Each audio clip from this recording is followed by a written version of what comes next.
So a basic sand shot is hit with a sand wedge. We're not far from the flag, about 15 yards.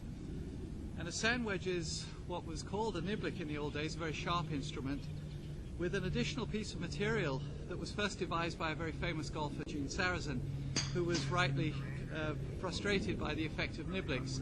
If you dug into the sand, the ball went a yard. If you picked it clean, you went over the green. So he found that by putting a little knob of solder on here and shaping it correctly, he could make a better club. And then it became what we now call a sand iron.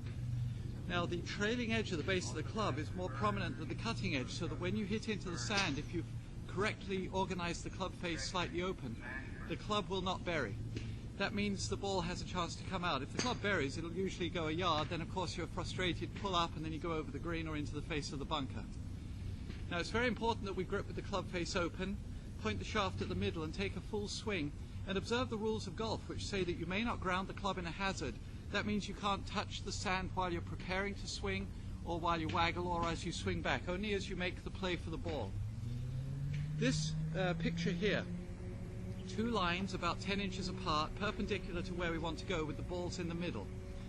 Our job is to, in training of course, we're breaking the rules slightly, take a practice swing and hit the sand, but in every other regard observe the rules. Don't ground the club preparatory to hitting the ball or as you swing back. And you want to see if you can enter the sand on the first line and exit on the second one. It's rather like drawing a picture of a ladder here, with the rungs being the mark you leave with the club. Now if you enter very early, the ball will go a yard, or the club will come out right where the ball is and you'll hear a click, never a good thing with a bunker shot, and the ball goes too far and too low. So we want to enter the first line and exit the second one, and you test that with your practice stroke. Can you enter there and exit there? If you are successful, then walk up and try it with the ball. And out it comes, and about 9 inches from the hole, a lucky one. That's a sand shot.